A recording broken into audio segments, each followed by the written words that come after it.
Hey guys, it's Lotus and welcome back to another video. Today we're gonna jump straight into chapter 4 of Urha.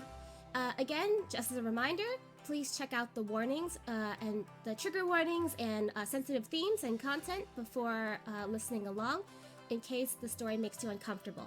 Other than that, let's start with chapter 4. Okay, chapter 4, this venerable one's cousin. This Shimei was not the kind of Shimei. So Shimei as in the name, and Shimei is also the pronunciation for junior sister. Shimei was genuinely male, and considering when he joined the sect, he was actually Moran's Shishang. The reason he had such an unfortunate name was due to the Shishang peak leader's lack of erudition. Shimei was an orphan, and the peak leader had found him in the wild. He had been a weak and sickly child, and so the peak leader had thought he would give this child a humble name, as humble names bring an easier life.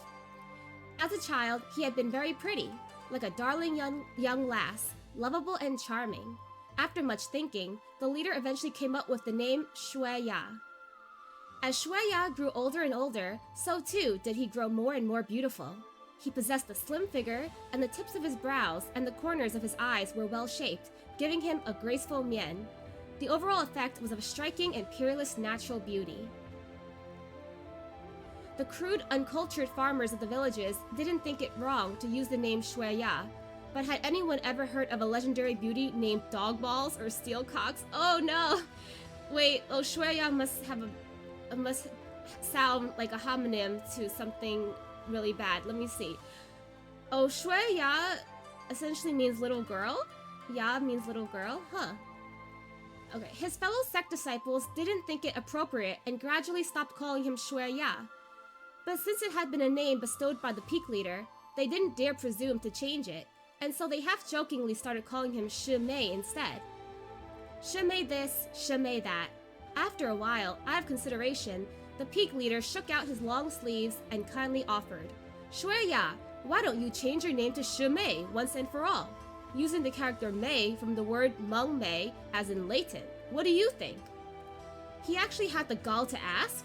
What normal person wouldn't abhor such a name? Still, Shimei had a sweet temper, and when he saw that the peak leader was watching him with excited cheer, thinking that he'd done an amazing deed, Shimei didn't have the heart to decline. Even if he felt aggrieved, he couldn't embarrass the peak leader, so he knelt and accepted the name with grace. From that day on, his name was changed to Shimei. Oh, poor dude. The person in the black cloak coughed a few times, finally catching his breath. His gaze fell onto Moran. Aran? What are you doing here? Behind a thin layer of organza, a pair of eyes, gentle as spring water and bright as the night stars, pierced into the depths of Moran's heart. With this one look, the seal on Ta Xianjun's hidden feelings and tender affections was suddenly broken.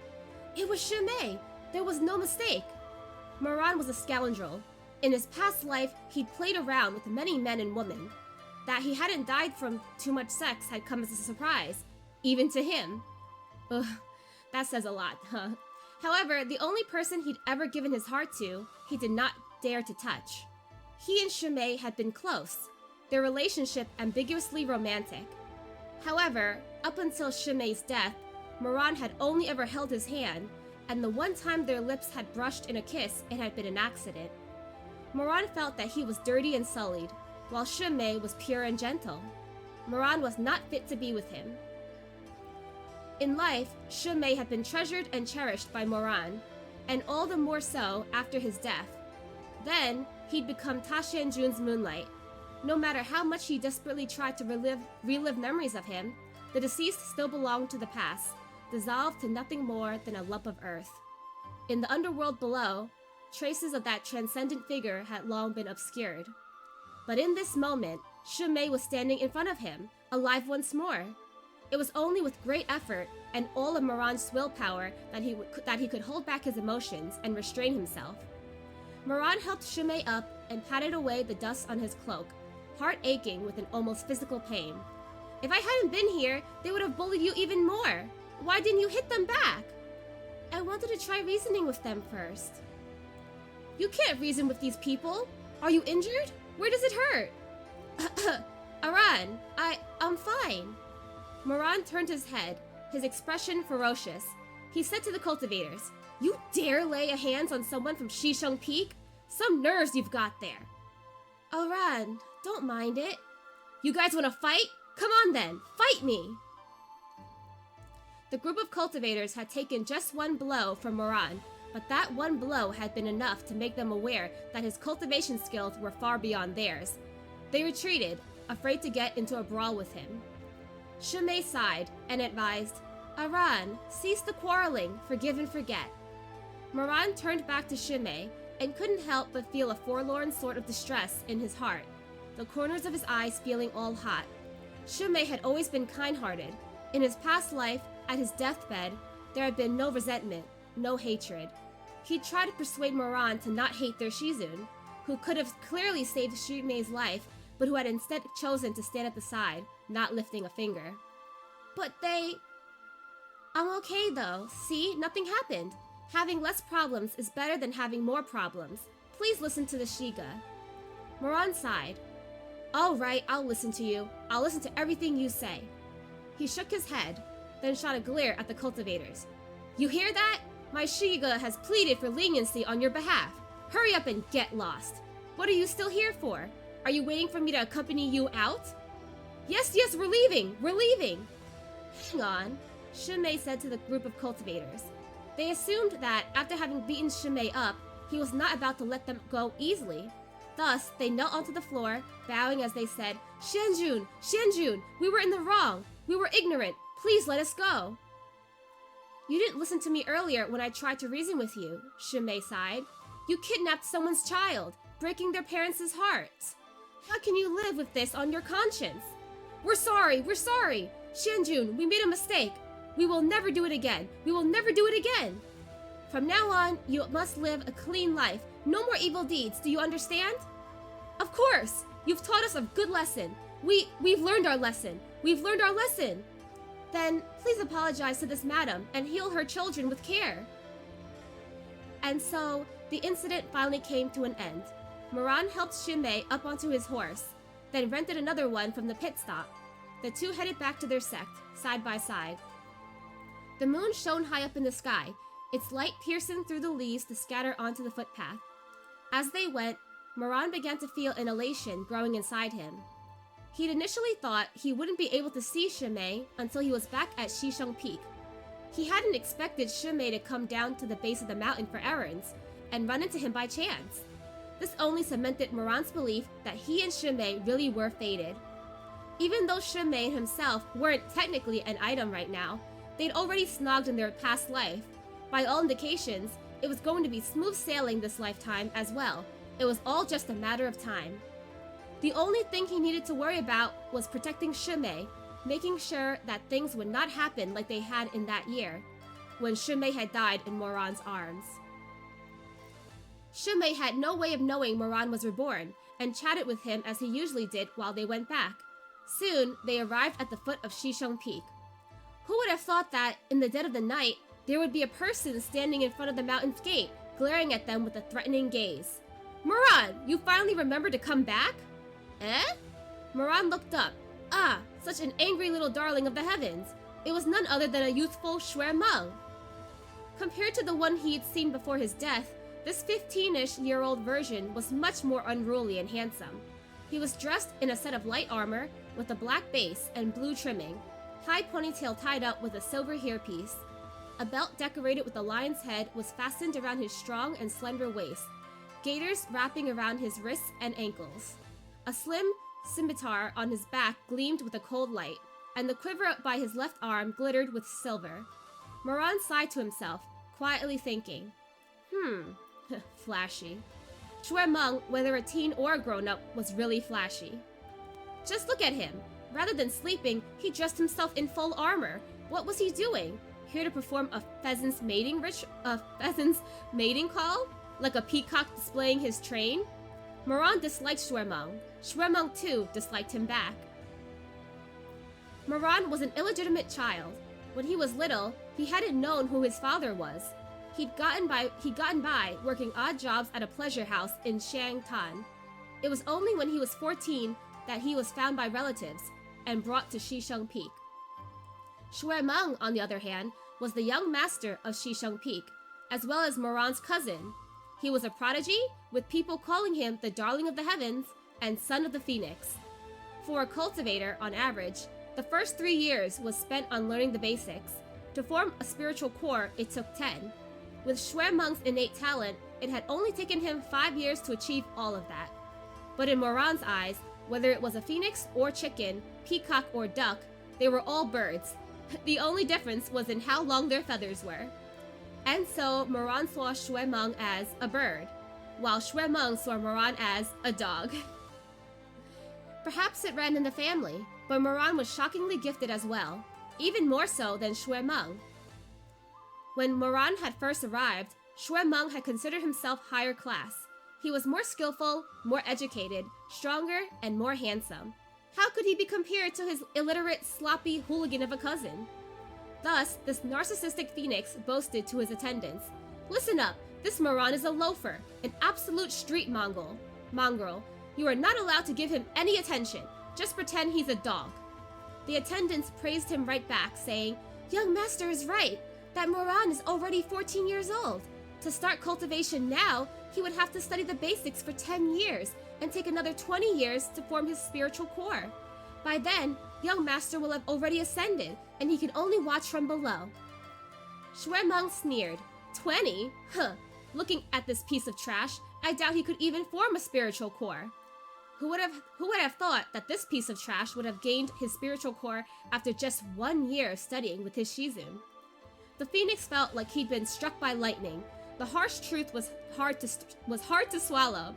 And so he'd secretly cursed the other to slip and fall when he traveled on his sword, reciting curses until his tongue twisted. Every time he saw Moran, the small phoenix Shui-meng couldn't help but roll his eyes, and his scoffing could be heard from 3 miles away. They really don't get along. As Moran remembered these childhood memories, he couldn't help but narrow his eyes in amusement. It had been a very long time since he'd experienced such trivial things. After 10 years of loneliness, even unpleasant things from the past had become very sweet to him. Noticing Shui-meng, Shimei dismounted his horse and took his bamboo hat off, revealing a peerlessly stunning face. It made sense that he would be dressed like this to go out by himself. Moran stole a peek from the side, feeling elation and longing, thinking to himself that this person was truly alluring, a beauty that was out of this world. Shimei greeted Shui-meng. "Young master." Shui-meng nodded. "You're back? Did you take care of the man-bear incident?" Shimei smiled. "It's been taken care of, all thanks to Aran's help." Shui-meng's proud and lofty gaze was sharp like a blade. It swept up and down over Moran, then immediately turned away. He furrowed his brows, face twisting in displeasure, as if one more look at Moran would sully his eyes. "Shimei, go back and rest. Stop hanging out with him. He's a petty thief. You'll only learn bad things hanging out with this guy."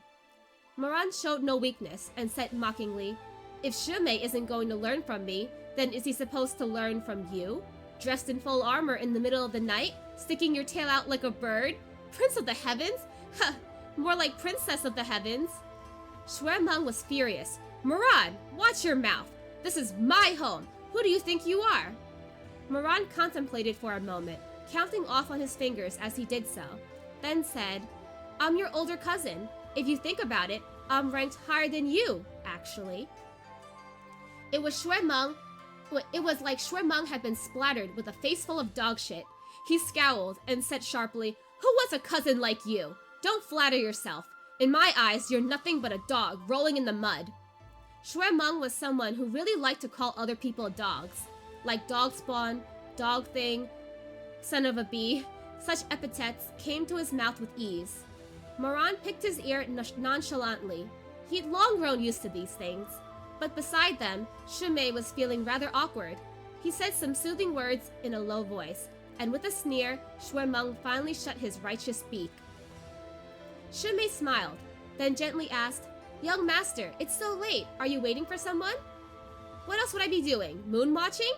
Moran burst into laughter. "No wonder you're dressed like this. You're waiting for your date.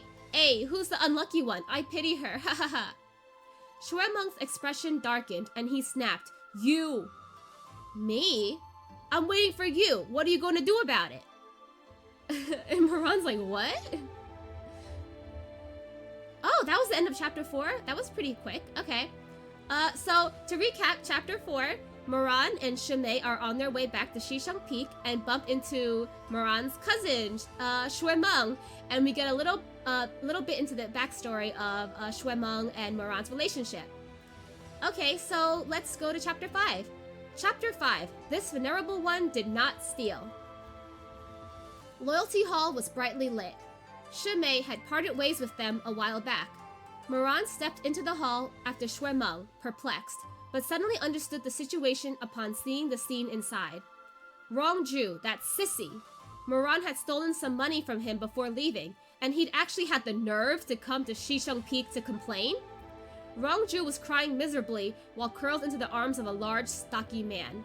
When Moran and Shuemeng entered the hall, his sobs grew 3 pitches higher, as if he might foam at the mouth and swoon if not for the arms holding him. On the dais, behind a bead curtain, a delicate lady sat, clearly at a complete loss. Moran didn't spare the repulsive pair so much as a glance, and instead saluted to the lady. "Aunt, I'm back." This woman was indeed the master of Shishang Peak, Madame Wang. Unlike those heroines who were every bit a match for their male counterparts, she was a meek homemaker who did not dabble in outside matters. Without her husband here, she really didn't know how to deal with this at all. She spoke timidly, saying, "Aran, you finally returned." Moran acted as if he didn't even see the pair here to complain, and smiled at her. "Aunt is up so late. Did you need me for something?" "Mm-hmm. You see, this Ronggongzi says that you took his money?"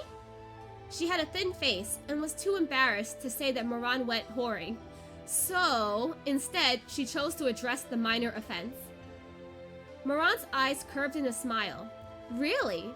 It's not like I'm short on money. Why would I need to take theirs? Besides, they don't look familiar. Do I know you?" The stocky man sneered. "Yours truly is surnamed Chang, the eldest of my family. As a business person, minor formalities matter little. You may call me Chang Da, or eldest son." Moran smiled and purposely flipped his name around. "Ah, so it's Da Chang, big intestines." Gongzi. "It's an honor to finally meet you. Please excuse my rudeness. And this other gentleman is..." Big intestine Gongzi. "Ha, Mo Gongzi sure is fond of acting the fool. This is the first time you and I have met. But in the 30 days of this month, you've spent 15 nights in Juer's room. Have you gone blind? How would you not recognize him?" Moran was entirely unperturbed, still smiling as he glanced toward Rongju. "What's this? Trying to slander me? I'm a decent, honorable person. Of course I've never slept with any San-er or Ju-er." Rongju's face was red with anger, but he continued to nestle against Chang's chest, sobbing. Mo Gongzi, I know my status is low and unseemly. If you hadn't exploited me so cruelly, I wouldn't have come calling. But to be treated like this, I... Moran's tone was as if he was the one being wronged. "I really, truly do not know you. I can't even tell if you're male or female. How could we have met?" "You patronized my business just last night. How could you be so cold? Chang Gongzi, you have to get justice on my behalf." He burrowed even closer into Chang's arms, crying louder than ever. Off to the side, Shuemeng's entire face was ashen, frown twitching as he listened to this absurdity. If not for the self-restraint of his young master upbringing, he would have beaten this repulsive pair off the mountain long ago. Big intestine Gongzi patted Rongju's head while soothing him with soft words, then declared threateningly, "Madame Wang, Shishang Peak is a virtuous, upright sect, but this Mo Gongzi is vulgar and despicable. Juer works hard for his money, all to buy his own freedom as soon as possible. But this guy, as if mistreating Juer wasn't enough, he even stole all the savings Juer sweat and bled for. The Chang family are not cultivators, but we are moneyed and have been in business for generations. If your sect does not give us a satisfactory explanation today, we will be sure to give the whole lot of you a hard time in Bashu." Also, sorry, I'm not sure if it's Chang or Chang, so I've been accidentally switching between the two. Madame Wang was flustered. Chang Gongzi, please calm down. Moran sneered internally. The Chang family were salt merchants, ludicrously loaded. Who would believe that the eldest son of the Chang family couldn't afford to buy out Rongju's freedom, and had to let his Jewer earn his way himself? Smelled fishy, to say the least. But his smile remained fixed as he said, "Ah, so Big Intestine Bro is the son of Yizhou's affluent merchant family. Impressive and commanding as expected. Truly admirable. Admirable!" Big Intestine Gongzi looked quite smug. So you do know your place. Why don't you make it easy on yourself and fess up? Where are Jewer's things? Hurry and return them. Moran said, still smiling, "How strange. Your Jewer takes so many guests every day. Even if he lost something, why am I being blamed?" "You..." Big Intestine Gongzi gritted his teeth, sneering. Fine. I just knew you would try to get out of it. Madam Wang, as you've just seen, Mo Gongzi won't be reasonable and refuses to come clean. I won't waste my breath on him anymore. You're the one in charge. You decide."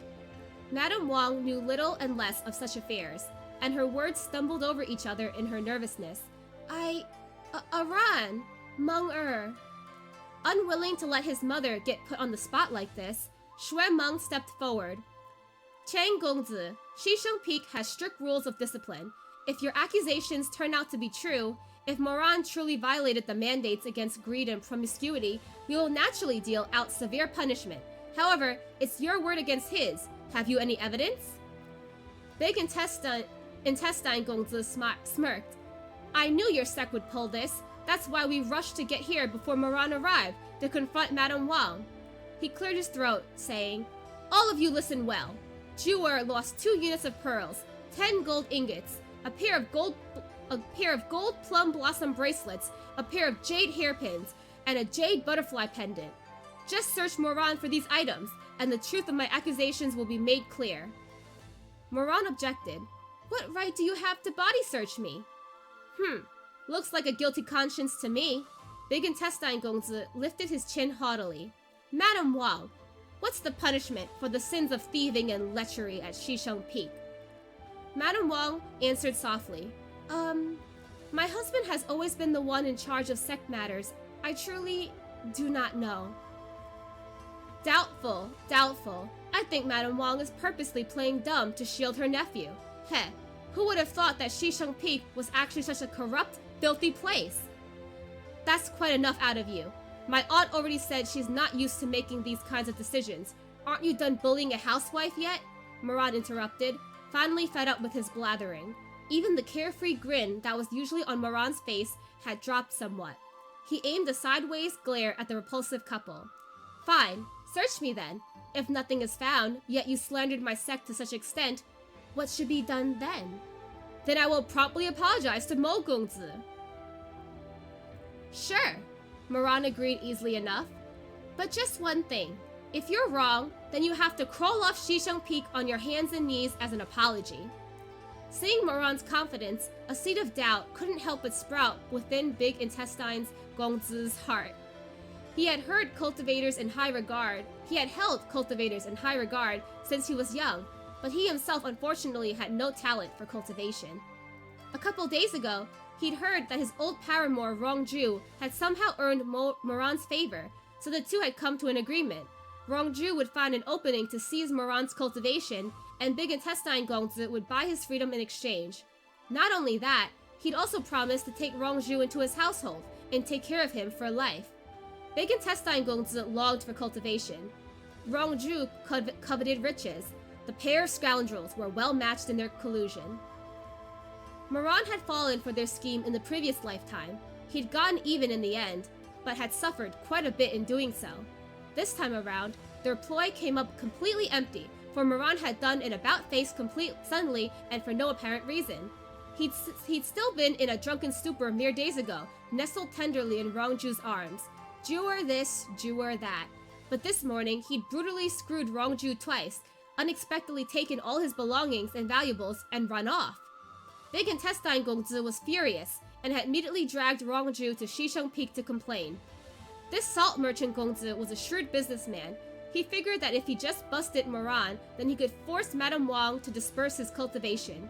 He'd come prepared with a cultivation-absorbing jade pendant.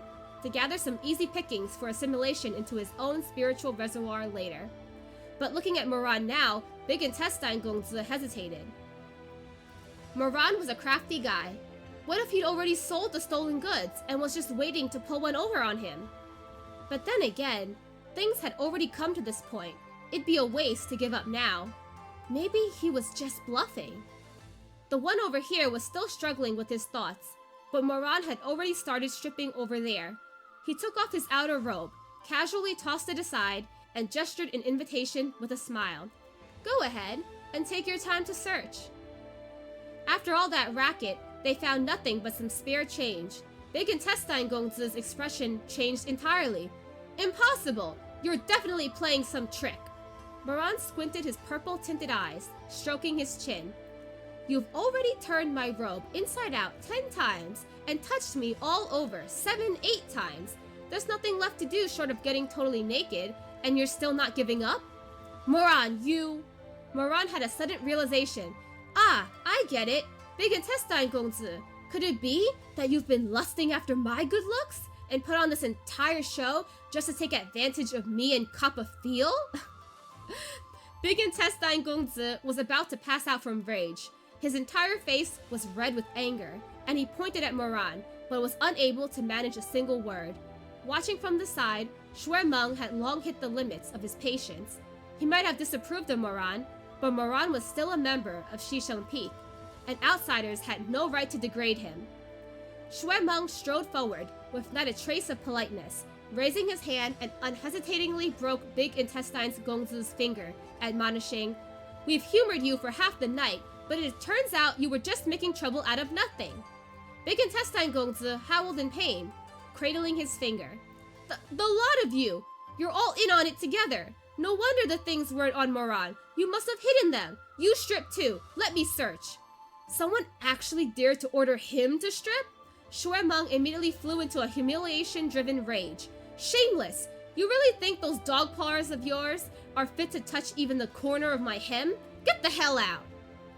Now that the young master had spoken, the attendants in Loyalty Hall, also long since fed up with this facade, immediately surged forth to clear out this pair of ordinary people with no means of resistance, and soundly kicked them off the mountain. Big Intestine Gongzi's furious screeching could be heard from the distance. Moran, just you wait! I'm not done with you yet! Standing outside Loyalty Hall, Moran gazed at the night sky. His eyes curved into a smile, and sighed. I'm so scared! Shui-Meng shot him a cold glare. What are you afraid of? Moran said with genuine worry, They're salt cellars. I'm afraid I won't get to have any more salt in the future. Shui-Meng was silent for a moment before asking, You really didn't screw the prostitute? Nope. And you really didn't steal? I really didn't. Shui-Meng hemped. I don't believe you. Moran raised a hand, laughing. Let the heavens strike me down with lightning if I'm lying. Shui-Meng suddenly lifted his hand and grabbed Moran's arm in a vice grip. Moran stared at him. What are you doing? Shui-Meng humped again and rapidly chanted an incantation. Scattered sounds could be heard as a handful of beads, each about the size of a soybean, slipped out of Moran's sleeve and fell to the ground. Shui-Meng gathered spiritual energy in his hand and waved toward the beads. The beads started glowing and growing in size, turning into a pile of jewels and valuables, plum blossom bracelets and jade earrings, golden and sparkling on the ground. Moran. We're fellow disciples of the same sect. Don't make things difficult. Shui-Meng glowered. Mo Wei you? Have you no shame? Heh. Shui-Meng roared. No one's laughing with you! Moran sighed. It's not like I can cry on command. Shui-Meng's face was gloomy. Is this how you use Shisheng Peak's concealing technique? Practical applications. Shui-Meng's anger returned. That salt merchant was an annoying dog thing, so I didn't roast you in front of him. But that dog thing did have one thing right. Violating the mandates against thieving and lechery like you have, no matter which sect you're at, you'd have it coming. Moran grinned, undaunted. And what are you gonna do about it? Wait for Uncle to come back to tattle on me? He wasn't even worried. His uncle spoiled him to no end. The most he would do would be to scold Moran a little. He'd never have the heart to beat him. Shui-meng turned around, brushing his wind-blown hair aside, his eyes glinting with scorn in the darkness of night. Dad? No, he's at Kunlun and won't be back for a month or two. Moran's smile froze, an ominous feeling washing over him. He suddenly remembered a certain person. But if he were here, then it would have been him receiving Chang Gongzi at Loyalty Hall today, not the oblivious Madame Wang. That person shouldn't be here, right? Seeing the flickers in his eyes, Shui-meng's air of disdain became even more obvious. Dad does spoil you overmuch, but here at Shishon Peak, isn't there someone who doesn't coddle you? Moran slowly backed away a few steps, a forced smile on his face. My esteemed cousin, it's so late already. Let's not disturb the elders' peace and quiet. I was wrong. There won't be a next time. How about that? Please go get some rest. You look so tired. And then he immediately made a run for it. You've got to be kidding me. This Shui-meng fellow is way too ruthless. Right now he isn't Tai Shanjun, ruler of the human world. How could he risk falling into that person's hands? If that person were to find out that he had stolen and hoard, he'd probably break both of Moran's legs. If he doesn't run now, he won't get a chance to anymore. And that's the end of chapter 5. Okay, so I think today we're just gonna do 2 chapters. So in chapter 5, Moran and Shimei enter the hall because Rongju, who was the prostitute that Moran had slept with earlier on in chapter 2, came to accuse him of stealing his valuables, which Moran did, to be fair. But Moran was able to use a concealing spell to hide them in his clothing, so they got kicked out. But Shui-meng tattletailed to Shizun, Chuaning, so you know Moran's gonna get a beating in the next chapter. So we didn't meet Chuaning, Shizun yet. Fingers crossed we meet him in the next chapter. I'm gonna leave it here at a cliffhanger, so that you guys will look out for him in the next reading installment. Anyway, what did you think of the next chapters 4 and 5? We're getting a lot more. We're seeing a lot more of Moran's personality and how he's really like a mischievous, kind of like dumb puppy. He just really likes to play pranks and tricks, and he has like a funny like cat-dog relationship with his cousin. So I'd like to see more of where their relationship is headed. Anyway, thanks for watching, guys. I'll see you next time. Bye-bye!